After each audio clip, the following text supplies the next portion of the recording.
Jamaah.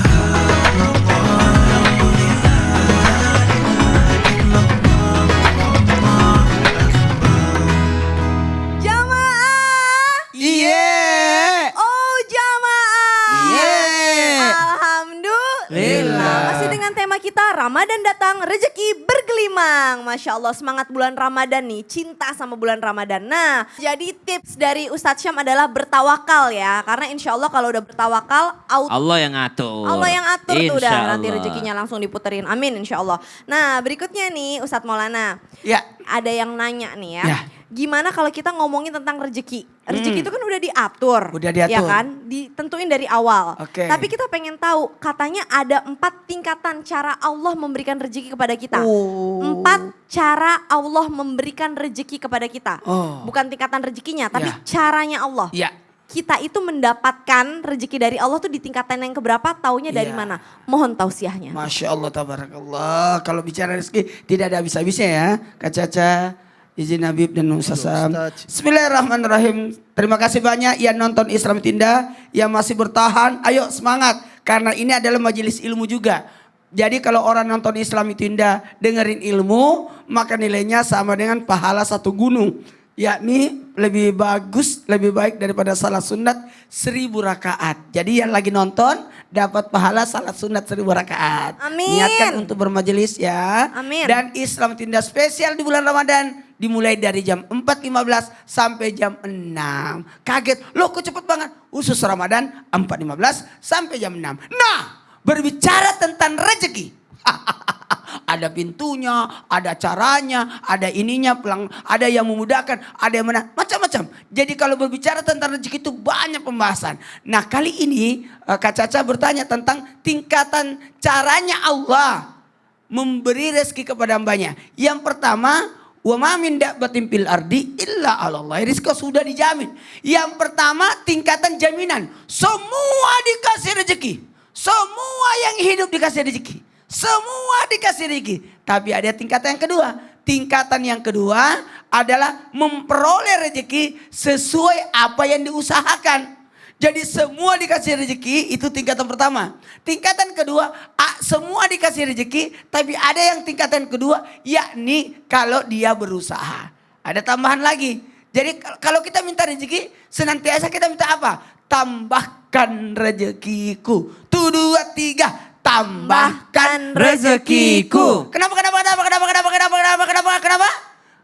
Ada orang, nih ada pohon yang banyak buahnya, akan jatuh buahnya. Tapi ada yang bisa menambah jatuhnya buahnya dengan disodok. Karena ada usaha.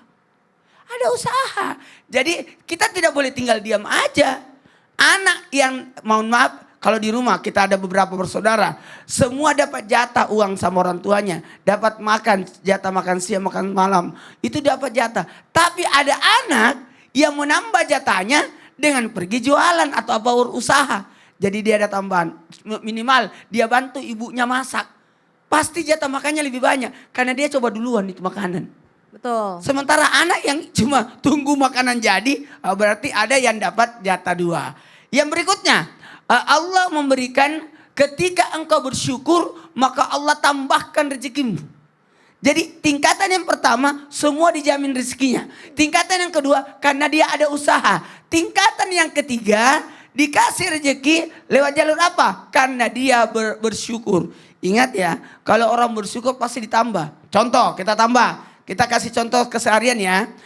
Pada duduk semua makan. Pada duduk semua makan. Yang ini cuma makan aja. Tapi ada satu, enak banget makanannya.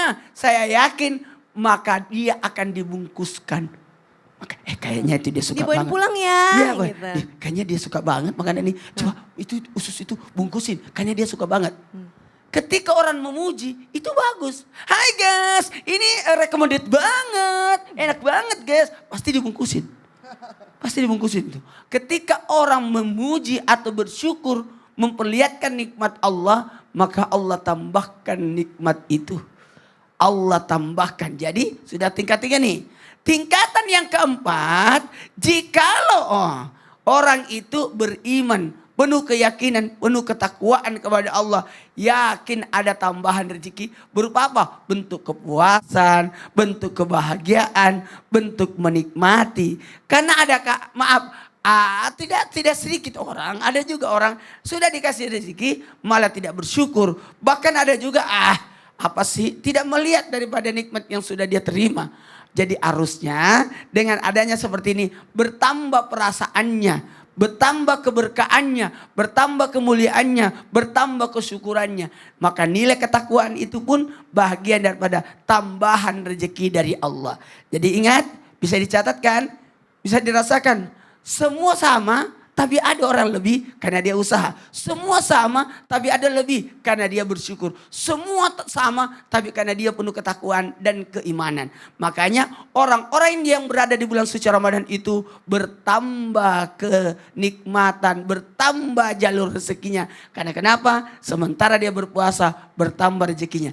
Mohon maaf, saya mau tanya. Di bulan suci Ramadan kita 3 kali makan juga. Sama saja di luar bulan. Sahur, buka puasa, sama malam nanti habis terawih biasanya begitu. Masya Allah. Langsung dijawab. Itu kebiasaan Karena saya kita doyan ya. makan, Ya Ustaz. kalau di luar bulan Ramadan pagi, siang, malam. Sama aja di bulan sebenarnya. Ramadan tetap 3 kali. Sebenarnya sama. Sahur, buka, dan SSB. Apa tuh? Sisa-sisa buka. Sisa-sisa buka. Tapi baiknya Allah justru pahalanya ditambah. Padahal makannya sama. Masya Allah, tabarakallah. Jazakallah betul. khair Ustadz Maulana. Baik, guru-guruku sekarang kita masuk lagi nih ke Ya. segmen Tanya Dong Ustadz. Kami semua tanya dong Ustadz. Dari Instagram hamba Allah, Assalamualaikum Ustadz. Habib, bagaimana jika kondisi air keran baru nyala di siang hari? Dan akhirnya mandi di siang hari tapi kondisi lagi puasa kayak sekarang ini. Apakah boleh Ustadz kita melakukan mandi di siang hari karena air baru nyala? Karena beberapa tempat memang seperti itu ya Habib Utsman ya. Bagaimana menurut pandangan Islam? Mohon tausiahnya. Afwan Kak Caca, afwan Ustadz Maulana, Ustadz Syam. Bismillahirrahmanirrahim. Allahumma salli ala Sayyidina Muhammad wa ala Sayyidina Muhammad. Banyak di antara kita mandi di siang hari di bulan Ramadan. Untuk apa? Nyegerin badannya. Ada tuh, bukan karena airnya mati, kerannya mati, ini, itu dan lain sebagainya. Tapi siang-siang, karena apa? Karena mungkin haus, kepanasan, dia dahaga, akhirnya dia mandi. Udahlah, mandi aja deh. Kan mandi juga kan berkah katanya. Kan mau sholat zuhur alasannya. Atau mau sholat Jumat alasannya. Kan alasannya aja dibanyakin. Tapi intinya adalah dia mau mandi, biar badannya itu segar. Ada juga yang gak munafik. Badan saya gak enak nih, panas, haus, ini, itu. Apakah ini dibenarkan dalam syariat agama? Yang pertama, membatalkan puasa itu masuknya air sesuatu ke dalam 7 lubang. Jadi kalau masuk sesuatu itu berarti dia batal puasanya. Contoh, ada orang tanya, benang di dalam air itu batal gak? Nah, Batal nggak Ustadz? kalau Aduh, dia kentut dalam air baru batal. wudunya. Puasanya. Oh gitu. Puasanya batal. Jadi masuknya 7 lubang, itu yang pertama. Yang kedua, mandi ketika berpuasa di siang hari diperbolehkan. Tetapi harus berhati-hati. Ingat, harus berhati-hati, diperbolehkan. Karena apa? Sungguhnya aku melihat Rasulullah Shallallahu Alaihi Wasallam mengguyur kepalanya. Saya bilang Ibnu Abbas radhiyallahu an mengguyur kepalanya karena apa? Keadaan yang sangat terik dan panas luar biasa. Di sana panasnya beda sama di sini. Di sini panasnya 30 derajat, di sana 50. Jadi perbedaan derajatnya udah ketara. Di sini masuk kemana, ke mall, ke rumah, ke ini itu dingin, ada AC-nya. Di sana zaman dulu nggak ada AC. Kita pernah ngalamin di Arafah yang dimana mati lampu, panasnya luar biasa, dahsyat luar biasa. Nah di sini diperbolehkan, ulama bersepakat diperbolehkan. Tapi kalau yang buat nyegerin badan, tiba-tiba masuk ke dalam mulutnya air setetes 2 tetes, dikecap sama lidahnya, batal ini. Nah inilah yang berbahaya, yang hati-hati inilah yang harus dijaga. Jangan sampai, jangan kan gitu, ngambil wudhu aja dia kumur-kumur, ya kan? Kalau anak kecil zaman dulu ditelan dikit. Masuknya 3, keluarnya 2. Masuk ketiga keluarnya 2. Jadi kumur-kumur 3 kali, satunya hilang gitu. Nah ini yang batal. Karena apa? Sengaja memasukkan air ke dalam tenggorokannya. Atau yang tadi Ustaz sampaikan juga tuh, dia kumurnya 3, benar dari 3, tapi keluarnya gak sesuai dengan jumlahnya. Nah intinya seperti itu. Jangan sampai kita membatalkan puasa kita karena perbuatan yang dimana perbuatan tersebut adalah perbuatan yang saya rasa gak apa-apa gitu. Gak apa-apa, bolehlah mandi, bolehlah kita kumur-kumur, kan sunnah ngambil wudhu. Betul, sunnah dikerjakan tapi juga harus berhati-hati. Jangan sampai kita membatalkan puasa kita. Kalau kondisi seperti ini ibu misalkan di rumah nggak ada airnya ya kan. Nggak apa-apa mandi di siang hari karena belum mandi seharian. Takutnya dia mau ini bau dan lain sebagainya. Mau sholat, mau ibadah ya kan. Mendekatkan diri kepada Allah adalah apa? Adalah dengan keimanan dan ketakwaan dan juga bersih dirinya. Dan juga kalau misalkan seandainya dia mandi, dia lebih bersih lagi nggak jadi masalah. Tapi ingat dia harus berhati-hati. Jangan sampai fatal. Fatal, sangat fatal akibatnya apabila masuk ke dalam mulutnya, masuk ke dalam hidungnya, tersendak ke atas, masuk ke mana ya? Ke sini. Nah, iya, ke irup sampai masuk. Nah, inilah yang berbahaya, bisa membatalkan puasanya. Nah, bagaimana yang mandi junub? Nah, kalau mandi junub misalkan dia belum hadas besar, ya kan malu nih sama sama keluarga, sama saudara lagi sahur kan. Nah, dia lagi sahur, dia makan, dia mandinya boleh setelah azan lewat sedikit, kira-kira 10 menit, 15 menit atau 20 menit, dia mandi, dia sholat, dia perbolehkan. Karena apa? Tidak membatalkan membatalkan puasanya. Oleh karena itu, kita harus mengerti ilmu fikih. Untuk apa? Untuk mendapatkan keberkahan dan keridhaannya Allah Subhanahu wa taala sehingga kita menjadi hamba yang bertakwa kepada Allah Subhanahu wa taala. Oleh karena itu, ayo di rumah, penonton di rumah, saksikan Selalu Islam Itu Indah selama bulan Ramadan ini jam 4 lebih 15 menit. Karena apa? Berharap ada ilmu yang bermanfaat dari guru-guru kita dan juga seputar Ramadan kita akan membahas dengan tuntas, insya Allah berkah, bermanfaat dan menjadikan Ramadan kita lebih berkah lagi dan lebih nikmat lagi. Dan jangan lupa Islam itu indah. Masya Allah. Habib, jadi kalau kita wudhu di bulan puasa gimana? Nggak kumur-kumur sama nggak masuk bertasik itu masukin ke hidung itu? Jadi harus lebih berhati-hati lagi. Ketika dia kumur boleh sunnah, tapi jangan sampai masuk ke dalam lehernya. Benar-benar dibuang gitu. Nah, kalau misalkan masuk ke dalam lehernya batal. Kalau suntik gini suntik aja. batal nggak Bib? Suntik. Enggak. Kalau misalkan suntik dia vaksin atau suntik vitamin C gitu. kalau dia infus, Lagi puasa, batal nggak? seger dong berarti dia puasanya. Batal nggak tapi? Enggak, kalau vaksin menurut Majelis Ulama sudah diputuskan tidak Nggak batal. membatalkan. Kalau vitamin C, Vaksin ya. vitamin C? Oh itu makanan. Batal. Sungguh ia terhalangi. Nah jamaah, memang di setiap daerah punya cara masing-masing untuk menyambut bulan suci ini dan selalu merindukan bulan suci Ramadan. Salah satunya yang selalu bikin rindu adalah kuliner.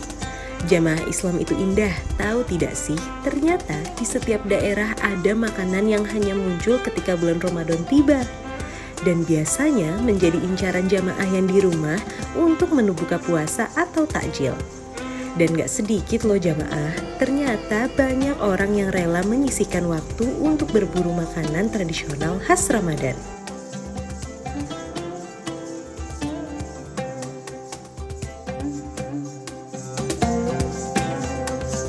Kira-kira makanan apa yang biasa jamaah rindukan saat bulan Ramadan seperti sekarang ini? Yang pertama, ada kicak yang hanya bisa ditemukan saat Ramadan di Pasar Sore Kauman, Yogyakarta. Kicak terbuat dari singkong yang dikukus. Kicak biasanya dilengkapi dengan taburan parutan kelapa di atasnya. Aduh, auto jadi pengen nyicipin gak sih jamaah? Yang kedua, makanan yang hanya ada saat bulan Ramadan di Aceh, yaitu lemang. Lemang memiliki aroma makanan yang dibuat dari ketan dan dibungkus dengan daun pisang. Pasti rasanya gurih dan legit. Langsung aja kita lanjut yang ketiga. Ada asida. Makanan tradisional khas Maluku ini cuman muncul saat Ramadan nih jamaah. Asidah terbuat dari tepung terigu, gula merah, kapulaga, daun pandan, dan kayu manis. Makanan ini berasal dari Arab yang mempunyai rasa kenyal seperti dodol. Kira-kira yang keempat makanan asal kota dari mana lagi ya? Hayo jamaah yang di rumah bisa tebak gak nih? Kira-kira makanan selanjutnya dari kota apa? Selanjutnya makanan dari pesisir pantai Gresik. Menu yang hanya ada saat bulan Ramadan asal pesisir pantai Gresik ini adalah bangka kopior. Makanan yang satu ini merupakan makanan khas yang dibuat dari bahan baku buah nangka. Bangka kopior merupakan sebuah kata singkatan dari bubur nangka dan kelapa kopior yang terbuat dari tepung terigu, buah kelapa kopior, pisang, santan, serta roti tawar. Jadi penasaran sama rasanya nggak sih jamaah? Nah, itu tadi makanan-makanan yang hanya ada saat bulan Ramadan saja di beberapa daerah di Indonesia. Jadi jamaah yang di rumah udah kepikiran belum nih? Nanti pas buka mau beli takjil apa? Wah, Masya Allah, ternyata sudah banyak jamaah yang di rumah pada kirim pertanyaan ke media sosial Islam itu Indah. Abis ini, kita mau menjawab pertanyaan yang sudah masuk ke media sosial Islam itu Indah ya. Jadi jangan kemana-mana, tetap di Islam itu Indah. Jamaah, oh jamaah, alhamdulillah.